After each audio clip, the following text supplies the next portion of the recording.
I hope everybody's having a good morning.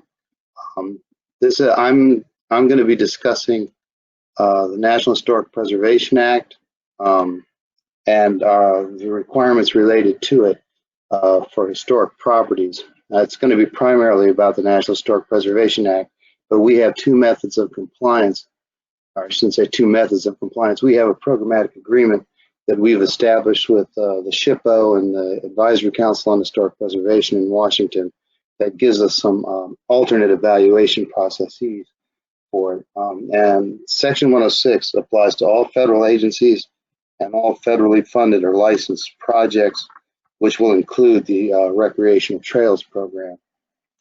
To begin with 106, I think the most important thing is to start with the terminology that is used, because frequently people refer to it as cultural resources. They're generally referred to as historic sites, but normally most people tend to differentiate between archaeological sites and historic sites, simply because the different professionals that are involved. But a historic site or a cultural resource, any historic site is a cultural resource. And the types of sites are listed in the evaluation criteria for the National Register of Historic Places. They're buildings, objects, structures, landscapes, districts, or archaeological sites. To be called historic only requires them to be of 50 years of age or older. There is a little bit of leeway there, in that if you have something that is of extraordinary significance or of extraordinary importance, you may know that well before the 50 years are up. That was especially true back when we were dealing with World War II resources. Most of those we knew were going to be significant prior to them reaching 50 years of age. And also in Florida, the space program related resources. And a cultural resources is simply, in the way we're going to be using it today, is simply kind of a synonym for historic resources. There gets to be a little bit more subtlety when you deal with Native American resources or Native sites that Native Americans may have attached importance to. Now, the difference between a cultural resource and a historic property is probably something that is important for you to know. And one of the things I want to distinguish straight out is that the cultural or historic resource is any prehistoric, that the same listing I just gave you, district, site, building, structure, or object, that is 50 years of age or older, which means that a trail in an existing trail in a park could itself be an element of a historic property. We ran into that in Miami, where there was a specifically designed trail or pathway in a park from the 1920s. And so the actual layout of that trail was a historic feature of that property. Now, a historic property, and this is the important part, a historic property is any cultural resource that has been determined significant. And for the purposes of Section 106 in the National Historic Preservation Act, significance means that it is either eligible for inclusion or it is already included in the National Register of Historic Places, or the NRHP. Notice that little purple reference down at the bottom, because a lot of what we do is going to be tied, or a lot of what you do is going to be tied to the regulations, the implementing regulations of the National Historic Preservation Act. So we've already taken care of the most important definitions at the get-go. Other definitions may come up as we go through, but generally this is what we're going to be covering in this presentation. Those definitions and explanations I just gave, the legal authorities, the general Section 106 process, the National Register criteria, our section, the FDEP Section 106 process, because as I said, we have a programmatic agreement that has certain stipulations that give us a little bit of flexibility in the detail to which we must go to identify, evaluate, and look at effects to historic properties with. And then some final notes on qualifications and the important role of the public plays in consulting parties as they're defined in Section 106. In the determinations both of the significance and importance of the resources, as well as in weighing the effects that a project may have on a particular historic property. The legal authority, and this is the most important one for our purposes today, are the National Historic Preservation Act of 1966 as amended. The National Historic Preservation Act was passed by Congress to ensure that the impacts of growth and development triggered by federal projects that are carried out by federal agencies or approved by federal agencies, that the effects of those projects on the historic resources are taken into account, because frequently federal aid projects beginning in the 60s started to destroy or damage a large number of historic properties. And so the federal government, enough voters complained to their representatives that eventually that they got around to passing a National Historic Preservation Act. There were earlier preservation acts going all the way back to Teddy Roosevelt's American Antiquities Act. The second part of that is our programmatic agreement. It was originally between FHWA, the Advisory Council, the Florida Division on Historic Resources, the DHR, as you all are probably know them best. The director of the DHR serves as the State Historic Preservation Officer, and then FDOT, of course. We wrote it and also signed it. And it's for the implementation of the Federal Aid Highway Program in Florida, which is inclusive of the Recreational Trails Program, because it's a federal aid project through the FHWA. The Section 106 PA is what we call that agreement for short, and the Section 106 PA outlines the FDOT's process for compliance, and it's all well within the confines of the 106 process. And as a note, along with the NEPA assignment, the FHWA is no longer a participant in that 106 programmatic agreement document, except in rare instances where the Native American tribe may request government-to-government consultation with them. I don't foresee that happening much on a trail project, but I don't want to leave it out, because if I leave it out, it'll happen. That's my experience. And the Section 106 is the actual driver behind our Section 106 process, and that process is defined in 36 CFR Part 800, the 36 Code of Federal Regulations Part 800, various sections in them, and it sets out a 4-step process, which we'll go into more detail in with the succeeding slides. But there's the initiation of the Section 106 process, then the identification of the historic properties, then the determination of adverse effect. Are historic properties going to be applying the criteria of adverse effect? Are they going to be adversely affected? And then the resolution of adverse effects. And that's one we're hoping that we don't run into much on trail projects, because once we get into adverse effects, then we won't be able to pursue a Type 2, or Type 1 CE rather, excuse me, a Type 1 CE.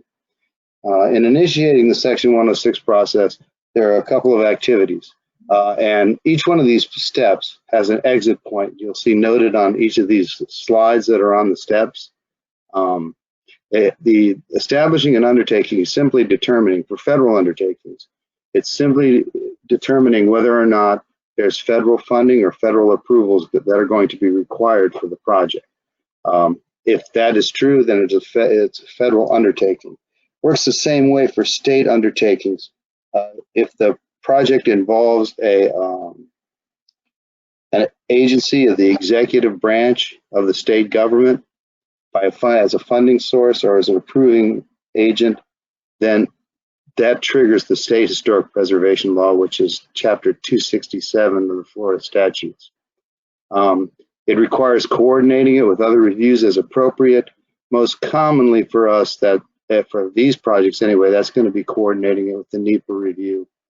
And then initiate consultation. Every 106 protected property, or every property that may be protected by 106, may have parties that are interested in the undertaking or in the effects of the undertaking on the historic property. And those are the consulting parties. They can include anybody, the general public, business that's near the project or alongside the project, or an agency that may have property that they have control over alongside the project, or the property goes through. So that's part of identifying those parties is part of the initiation of the consultation. The SHPO is always a consulting party unless it's a project on tribal lands, which should not occur with the Rec Trails program. And creating a public involvement plan is part of initiating consultation. And then at that point, you notify any of the parties that you may believe have an interest in the project to inform them that the project is occurring. The most appropriate being the State Historic Preservation Act. The State Historic Preservation Officer, excuse me. The exit point on this step one is that you have no undertaking. So, for example, if there was no federal involvement in the project at all for permits or for funding, then if it was a recreational trail we were funding with state funds only, which isn't really part of this program, but it's the best example I can give you at the time, you would have no federal undertaking. And the other exit point is that the project that you are planning, the project you have planned out, has no potential to cause effects to historic properties. And when making that determination, it's important to note that you have to assume that such properties may be present in the area of the project.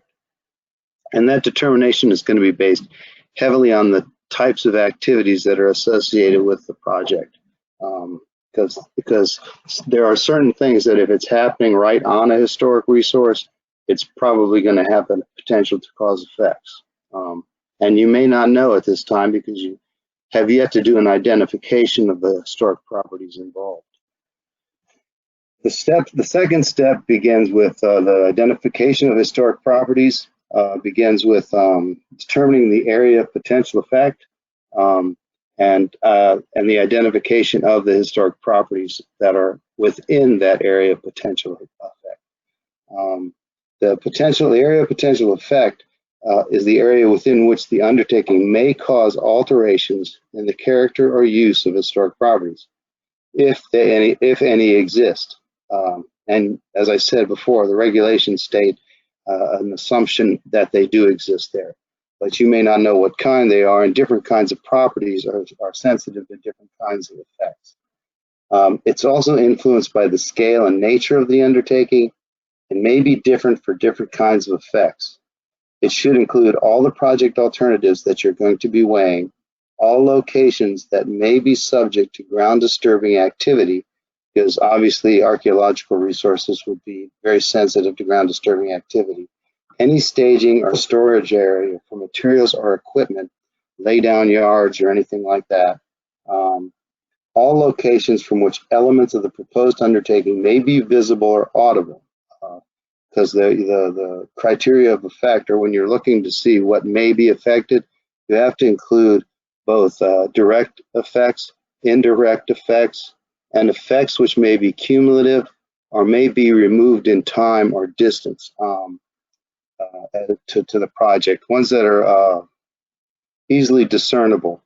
For example, if we, the DOT, were to widen a 2-lane road to a 4-lane road, up to the edge of a 2-lane historic bridge, it would be a safe assumption to say that eventually we're going to have to widen that 2-lane bridge. So we would have to include that as part of our area of potential effect. Then you go on to the second part, and this part is where sometimes you can combine findings or steps, and these are the two most common. This is the point at which most joining of determinations may occur, or steps may occur, and that's in the identification of historic properties. If you identify historic resources, say, or if we identify historic resources and we determine that they're not eligible for listing on the National Register of Historic Places, and we determine that in consultation with the SHPO and the other appropriate consulting parties, then everybody's agreed that there are no historic properties present. then you certainly have no potential. There will be no historic properties affected. If there are none in existence in the APE for the project, then you won't be affecting any. And that's sort of the exit point for this step. And it takes you out of the 106 process before you get into whether or not, before you apply the criteria of adverse effect, which is the third step in the process. And that's where you identify eligibility. Now, at this point, there's going to be some slides that are going to be very busy. I kind of apologize for that, but it's just the nature of the beast. This is the National Register criteria for evaluation. I don't expect you to remember them. One of the reasons there's some references on some of these slides is because I knew the slides would be retained for your future review. So there's references on the slides where to find these information. Most of this information can be found either in the regulations, which are referenced in the PD&E chapter, chapter 8 of the part 2, or in the programmatic agreement. All of those of which are also linked to our web page, our office web page. The criteria of evaluation simply means that there's 4 criteria of significance, or types of association, and there's 7 aspects of integrity, and they're listed on this slide along with the 4 criteria. Normally, archaeological sites are evaluated by archaeologists under criterion D. The ones that have yielded or may be likely to yield information important in history or prehistory. But occasionally when those kinds of sites are sent to the tribes, along with information, any of the tribes that have cultural or historic association with Florida, they may have a different opinion in that matter. So with archaeological sites, a lot of times consultations with the tribes are very, very important. But once again, if nothing meets these criteria or has no integrity or does not meet the requirements of integrity, then it will not be eligible, and you won't have to consider the project under 106 past that point. You just record the basis on which the determination is made, along with the Cultural Resources Assessment Survey we conducted to identify the historic resources and evaluate the properties, and go from there. Now, assessing adverse effects. This is something that once you get to, you want to end with no historic properties adversely affected. That's kind of the main intent of the law. Because once you get to a finding of adverse effect, then we won't be doing a type 1 CE anymore. Now, there's a couple of ways this can be arrived at. You can identify a property that's eligible for the National Register in the area of potential effects, and we may even have to acquire or demolish that property in the design that we have outlined for the project.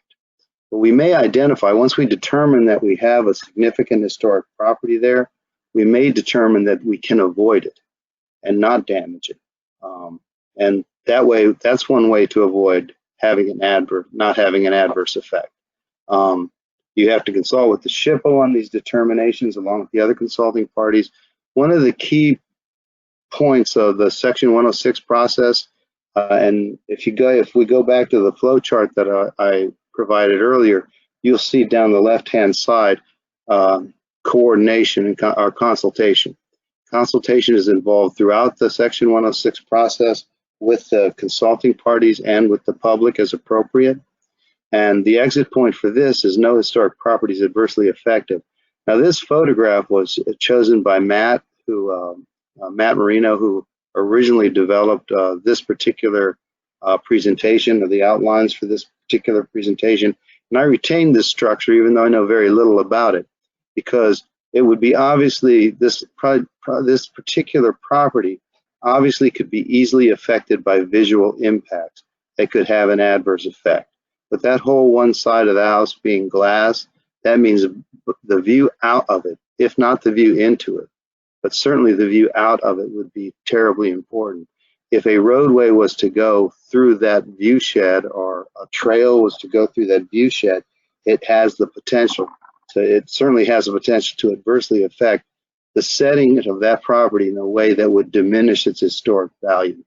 And that's really what the criteria of adverse effect is. There's several examples given in the regulations: physical destruction or damage to all of the part of the property, alteration of the property, alteration to the setting of the property in such a way that it damages the historic characteristics of the property. There's a number of examples. Really what it comes down to is, does the property still retain its sufficient integrity to reflect its historic association and what makes it historic to begin with? And then the next point, the next stop in the 106 process is resolving adverse effects. And that normally involves a mitigation effort of some kind. I did put 4 mitigation examples of mitigation that we've done in the past, that we do. One is of an archaeological excavation, which is the most common form of mitigation for an archaeological site. There's an example of a historic American building survey drawing of the facade of a building. That's a record of a historic building. There's another one called the Historic American Engineering Record, and there's an example in the upper right-hand corner of one of the piers of the Blountstown Truss Bridge over the Apalachicola River Bridge, which we did roughly 20 years ago. And then at the bottom center, we took the main span of the Lake Monroe Swing Bridge, which was a truss bridge, and we removed it from the bridge and installed it as a fishing pier on a county park that was alongside the original roadway ran when we placed that bridge. But once again, once you get to resolving adverse effects, you're in a memorandum of agreement or another appropriate agreement document depending on the circumstances. And that is not normally, you're not normally going to be able to do that as a type 1 CE. The best you would be able to get in most of those circumstances would be a type 2. I don't foresee a trail.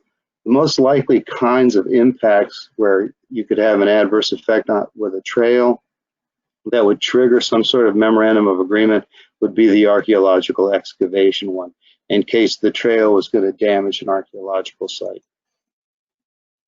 Now I want to get into real quickly, because once again, this is even more difficult. This part was even more difficult to make slides of, because this is some examples from the programmatic agreement we have with Federal Highways. I mean, with the Advisory Council and the SHPO. We have 3 stipulations that I want to draw your attention to in the 106 PA, because they break down project types as certain types of projects meeting certain conditions, which you have a somewhat more minor recording effort in order to document the finding to the State Historic Preservation Officer and the other consulting parties. They're a set. All of these stipulations, the first 2, 5, and 6 anyway, are the ones that scale back the level of effort and certainly the level of recording of the effort. You don't have a large cultural resources assessment survey to complete for these. You don't have to do as detailed a field work to get to them, but they're based on 2 things. They're based on the type of project, focusing, primarily on what activities are associated with that project. Because, for example, you could have a project that is simply placing a certain kind of paving on a recreational trail, and that could be the recreational trail project, and that is far likely to cause effects to historic properties than, say, if you had to clear and grub through a forest to install a recreational trail. So you can see, so just for trails, there's a range of ways that you can increase or decrease the potential to have effects. 5 and 6 are the streamlined versions of compliance. As stipulation 7 just takes you back into the standard Section 106 review.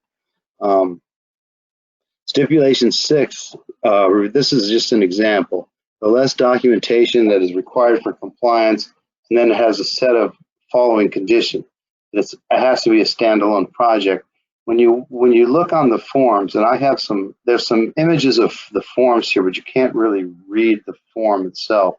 You'll have to go to the chapter or to the programmatic agreement to actually read the forms. The lists of activities and then the lists of conditions. Obviously, if a project occurs on tribal lands, then it's out of the programmatic agreement because none of the tribes are signatories to the programmatic agreement.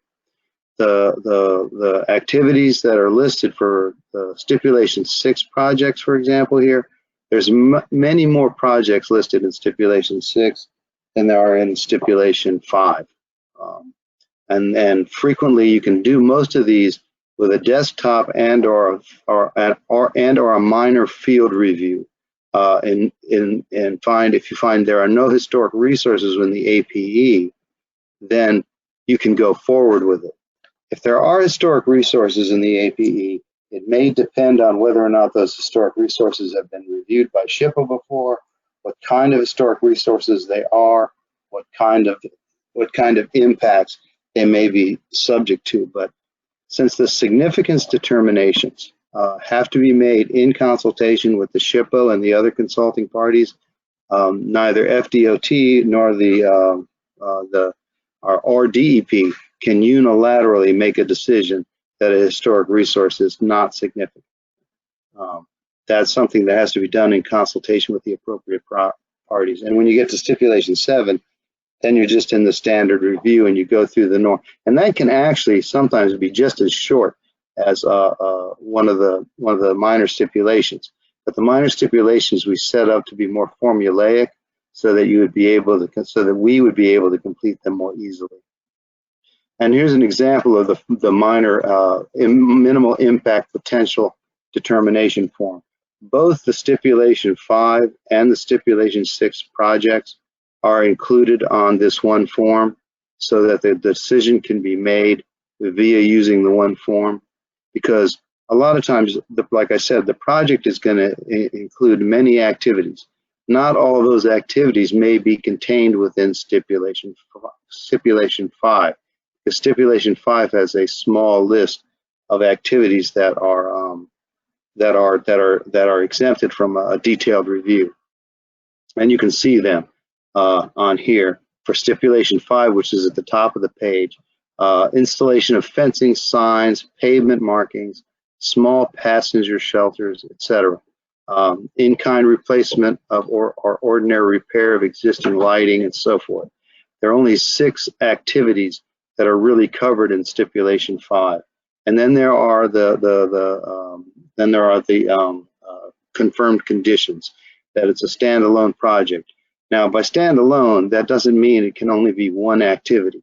You could have a project that is all 6 activities listed in 5, and if there are no other activities associated with the project and it meets the rest of these conditions, then it could still be processed as a Stipulation 5 project. And Exhibit 2 of the PA sets forth the activities, and number 57 on that list, I believe, is recreational trails. And recreational trails, as Tu mentioned earlier, are also exempted from Section 4F, but not importantly from Section 106, because Section 106 applies to all federal actions, not just USDOT actions, and 4F is specific to conversion of property into a transportation facility. I went a little fast there. This is a little bit more detail on the forms that I continue to show so I can illustrate the forms. And once again, you have to have the form is going to require a description and a justification of the APE.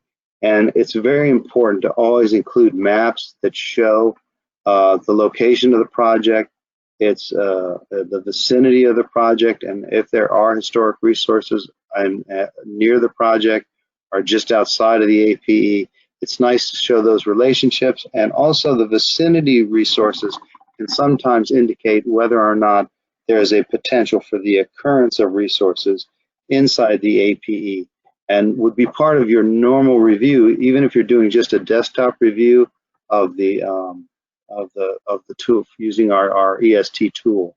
And there's this, and it gives you an opportunity to describe the methods you use in the survey. Then there's the signature, the verification signature, and the submission instructions. And note at the bottom of the form there is also a link to the 106 PA. But as I said, you can get to that at our website, and that might be easier to use when you're initiating a project. Is to go onto our website, either go to the chapter, which is Part 2, Chapter 8 again, or to go straight to the programmatic agreement, which is also linked on our website. And if neither of those forms will do, then there's the standard review for program undertakings, which, like I said, in some circumstances, say if you have a project that goes near tribal lands, for example, goes alongside tribal lands, you're not going to be able to use one of those forms, because those forms have never been concurred with by the tribes at this point in time. So you couldn't use it for consultation with the tribes, but you would be able to use it for consultation with the SHPOs, and you can use it in informing local governments and so forth, or other forms of consulting parties. The type of reports you do, the Cultural Resource Assessment Survey, another source that you want to use to determine what to do for a survey and what a survey may involve is Module 3 of the Guidelines for Use by Historic Preservation Professionals that are put out by the Department of State, the Florida Division of Historical Resources, and that can be found on their web page as well.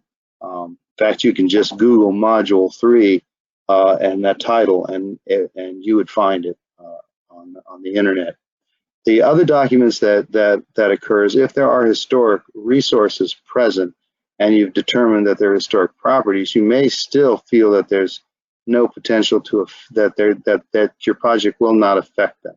And in that case, you would be putting together, or that you think it will affect them, and you're trying to determine if it's an adverse effect. You put together a Section 106 case report. Those are outlined in Module 3 as well, and they're in our Chapter 8 also, and they're also a lot of that information is also in a Cultural Resources Management Handbook that can also be accessed from our webpage. And it's got the same submission instructions, because ultimately all this is to comply with 36 CFR Part 800, and 36 CFR Part 800's description of the information to provide is essentially the same for whatever kind of project you're doing. Sufficient information to document your decision and the justification for that decision of whatever your final decision is, whether it's no historic properties affected, no potential to affect historic properties, and no adverse effects to historic properties, any of those. This is the essential table of contents that is provided for by the Department of State for conducting a Cultural Resources Assessment Survey. And if you look down at the bottom, and this might be important for some of the Rec Trails programs, if the project is occurring on state lands, there is a 1A32 archaeological research permit that has to be obtained from the Bureau of Archaeological Resources, which is also underneath the Division of Historic Resources over at the Department of State. And then this is just a really nice reminder that Matt had made that I decided I wanted to keep the text and the picture up. It's a determination. Just if you get a determination of adverse effects, and you're not going to be doing a Type 1 CE anymore. Say you wanted to build it. Say we were trying to build a trail and it had to go through this is going to be the most obvious example I can think of. It has to go through an Indian mound. That's not going to get a no adverse effect. I can kind of promise that.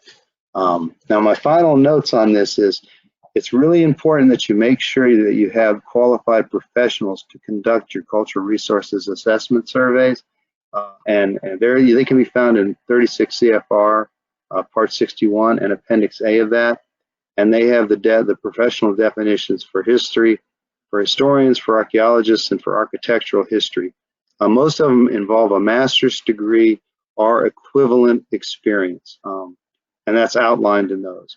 And throughout, it is important to keep in mind, especially if you have if you're creating a trail for substantial public use and in a community that has some historic sensitivity, perhaps you're creating a recreational trail to take advantage of the historical value of the community. You need to make sure the community is engaged in how you bring that trail through, where you want the markers, depending on the kinds of sensitivities. Say if you're in a historic district, the kinds of sensitivities that you may be dealing with, there may be locations where a trail would not be all that, locations through the district where a trail may not be all that much of an enhancement to the resource as the community may see it. So as I mentioned at the very get-go, we had a trail that was a design trail by a significant landscape designer, and we wanted to extend the trail and reconfigure it somewhat. And the SHPO felt that would be an adverse effect, as did the locals. So that actually changed our project, and we eliminated that portion of the project where we extended and reconfigured the existing trail. And these are the resources that I'd mentioned. Once again, they'll be on the slides that are retained from this presentation. I've added in a bullet to the list that was there before, and that is, keep in mind that each FDOT district has a cultural resources coordinator. So if you're working on a recreational trail and it's being handled by one of the districts, there's a good chance you will be working with that cultural resources coordinator if it's in a historic area or if it involves historic properties, because that has to be a check. We have to make a Section 106 finding, and we have to carry it out in order to approve the project. And if you need to contact me at any time, and I'm always, and everybody who works with me can tell you this, I'm always open to any questions. So there's my contact information at the bottom. Thank you for your time, and if there's any questions, I'll be happy to deal with them. All right, thanks, Roy. We do have one question that has popped up. It's from Mira. The first question is, if there are no historic resources involved, do we still need to have public input and involvement beyond what is done during the application stage for the Rec Trails project? If there are no historic resources involved, it's generally presumed that you've conducted a cultural resources assessment survey at some level, either a desktop one that identifies nothing of age, or a field visit which identifies no potential for the occurrence of archaeological sites. If we have a survey that confirms there's no historic properties involved or within the area of potential effect of the proposed project, then that's the end of the 106 process. If there's no resources at all, then that can be reported along with whatever research was completed to make that determination to the SHPO, the justification statements, and that's the end of the 106 process. If there are no historic resources present, then you can make that statement that there are no historic resources present. We've done the evaluation, and we're finished with the Section 106 process. But that would require a submittal to the SHPO, and the survey itself may involve talking to the locals that live there. And if it's in what is a sensitive archaeological area, to have looked at some of the information the tribes may have. But if there are no historic resources, nothing of 50 years of age or older there, and no potential for archaeological material, then that's reported to the SHPO, and the finding is no historic properties affected. All right, thanks, Roy. We do have another question. If the site has no historic or cultural significance, what are the forms that need to be completed? And does a professional in this field still need to complete these forms? Yes, if we identify historic resources in the area of potential effect, then we have to evaluate them in accordance with the National Register's criteria for eligibility. And so we have to explain that and why they don't meet that eligibility criteria. The forms that have to be filled out are the Florida site file forms, and that's a requirement that comes more from state law than it does from the federal law. And that is so that the State Historic Preservation Officer has the information they need to provide their opinion on historic significance. It would be the finding of, if it would be submitted by like if it was a recreational trail project and it was going to come through the FDOT, then it would be a finding that FDOT would have to provide to the SHPO, and the SHPO would need to concur with it. But the only forms are the Florida site file forms. If there's the stipulation 5 and 6 forms that are used when the project meets those criteria and is defined as one of those kinds of projects, which for this program is going to be primarily those stipulation 6 projects, numbered 57, I believe it was, which are recreational trails. Now keep in mind and I think the two you had mentioned these in your presentation, is those in environmental alternatives, or those transportation alternatives projects. They do not necessarily equate to the same thing as the recreational trails program. Those are not just openly exempted from certain things that the recreational trails are exempted. But in both cases, you would be likely reporting these under the stipulation 6 type of projects, because you'll confirm visually and in background research that none of the historic properties are eligible. Say they've been too altered. They've had their main facades. They were originally colonial revival houses, and now they look like bungalows because of changes to the facade. Or probably the reverse would be more common. Somebody wanted their house to look like a colonial revival, so they got rid of the bungalow features in the front in the 1990s or something. But those are the forms. It's those two forms, that one form rather, that the minor or the minimal potential to impact form that it was created by the programmatic agreement, and then there are the Florida site file forms, which need to be completed for every historic property or every historic resource. Keep in mind that many of these historic resources may already have Florida site file forms, so that you may just be updating. Okay, we do have a question from the City of Winter Springs currently has a rec trails project grant. I was not the original grant writer. Are these forms new to the grant process? And I'm not sure if this is referring to the forms that you just referred to or the type 1 CE form, but for the type 1 CE form, the type 1 CE has been available for quite some time, but with DEP now working with DOT, because we have NEPA assignment, the type 1 form is automated in that it is generated through the SWEPT tool that is managed by FDOT, so that form is new.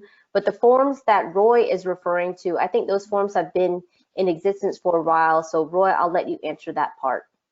Yeah, they've been in existence from shortly after we completed the original programmatic agreement with the council and SHPO. They were 2 forms. There was a form for the more minor projects, and then a form for the less minor projects. The stipulation 5 projects had their own form, and the stipulation 6 projects had their own form.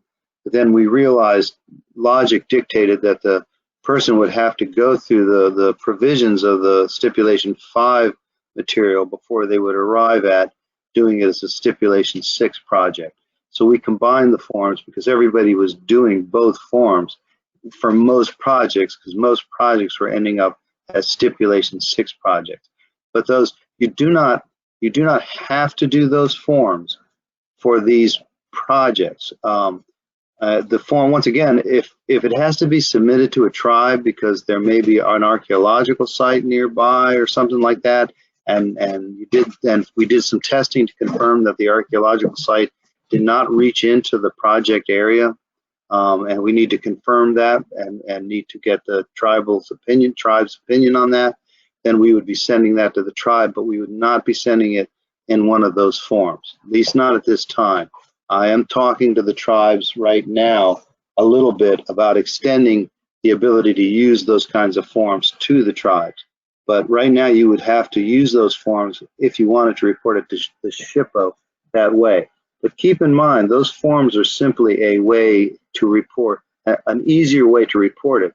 If we already have, and say it's not more than 10 years old or so, if we already have a concurrence from SHPO that there's no potential to affect historic properties, or there's no potential to, or the project is having no effect on historic properties or no adverse effect on historic properties, any of those findings, if we already have those, there's no necessity or requirement to go back and submit those back to SHPO in the forms.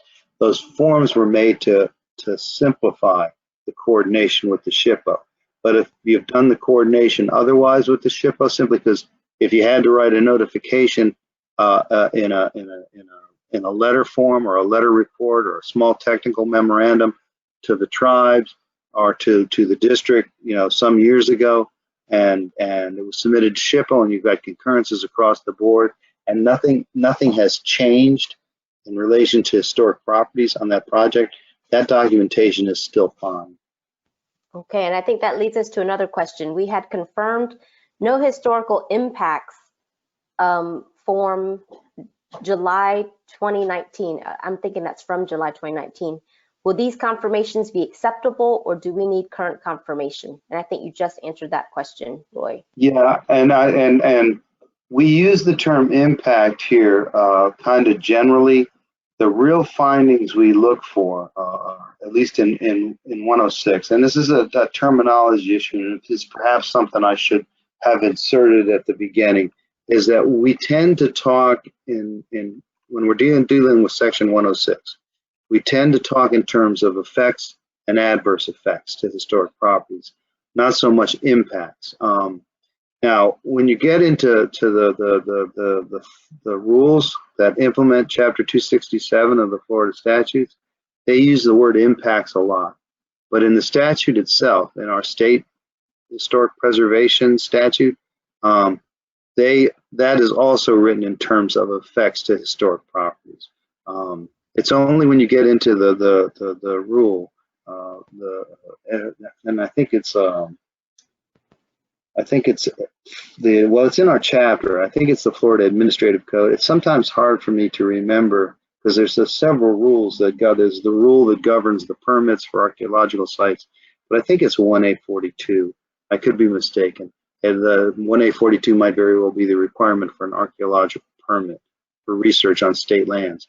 But the rules are cited in the chapter as well. But there's a variety of rules that implement Chapter 267, and they tend to talk in terms of impacts. But impacts is a somewhat, unless we know what the impact is, we can make a determination on effects. But if they say if the DHR responded that there were no impacts, then I think it's safe to presume, that there are no effects.